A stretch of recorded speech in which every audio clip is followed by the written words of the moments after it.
تو آدمی نے کیا تھا کہ وہ 1998 میں ایک صاحب لائف اکاؤنٹنٹ کی خدمت میں حاضر ہوئے تھے، تو انہوں نے کہا تھا کہ مجھے بھی الہامات تھیں.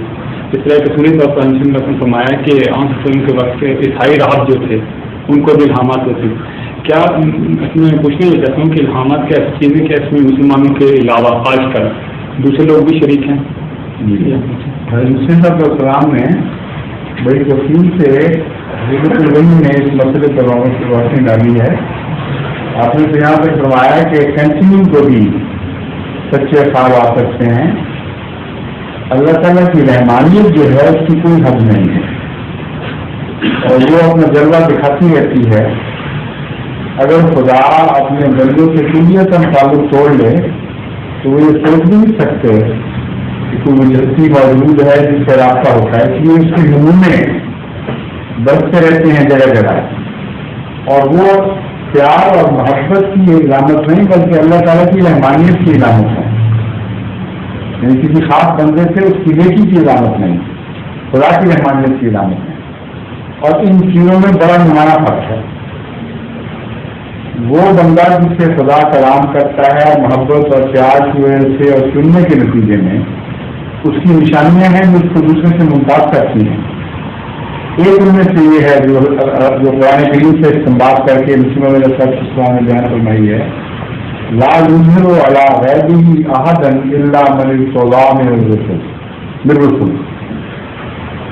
کہ اللہ تعالیٰ کسی کو غیب پر غلبہ نصیب نہیں فرماتا سوائے اپنے ان برگزیدہ بندوں کے جو رسولوں میں سے پیغمبروں میں سے وہ چن لیتا ہے. اب یہ جو بات آپ بتا رہے ہیں الہام کے نیچے قانون تو یہ بات نہیں، الہام بھی ہو سکتا ہے کسی غیب کو، لیکن زندگی میں ایک آدھ دو دفعہ الہام ہو گیا اور پھر چھٹی، اور اس الہام کے ساتھ نہ کوئی پیار کا سلوک وابستہ نہ کوئی غلبے کا نشان. حضرت مسیح علیہ السلام نے اس مضمون کو ایک مثال دے کر بہت پیارے انداز میں کھولا. آپ فرماتے ہیں کہ ایک بھیک منگے کے کشکول میں بھی پیسے ہوتے ہیں اور ایک بادشاہ کے خزانے میں بھی پیسے ہوتے ہیں.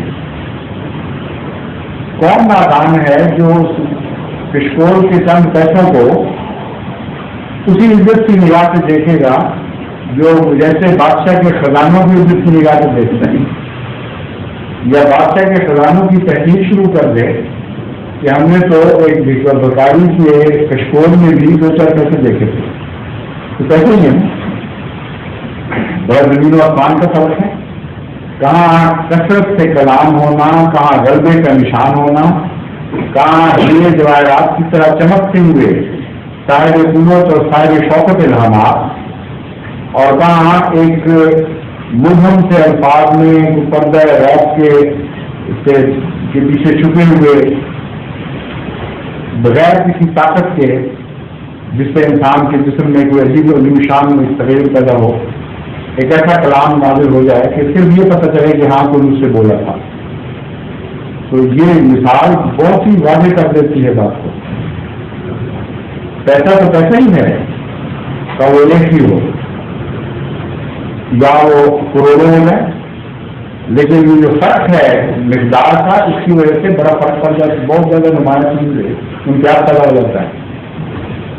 تو اس لیے یہ ایک فرق بتایا ہے.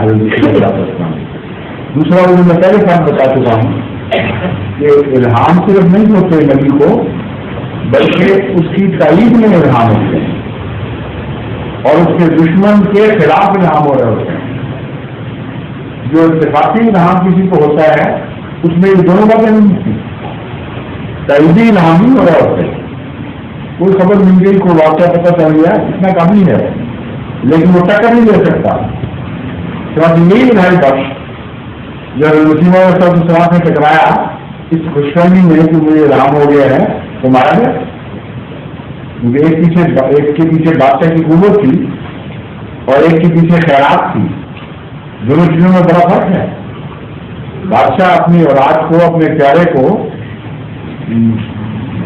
مال و دولت سے لابھ دیتا ہے، اس کو خلقیں بخشتا ہے،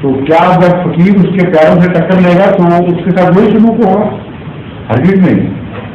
بس یہی سلوک, یہی امتیاز ہے جو حضرت مسیح علیہ السلام فرماتے ہیں کہ باتیں تو اس کی ہی ہیں, خواہ وہ کسی عام آدمی سے کرے یا اپنے پیارے سے کرے, لیکن ان کی باتوں کے انداز میں, ان کی باتوں کے تعلق میں, اس کے پس پردہ اس کی حمایت کے نشان میں بڑے نمایاں فرق ہوتے ہیں.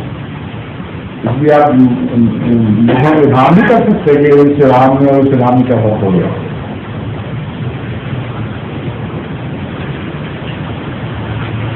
اور ظہور مہدی آخر زمان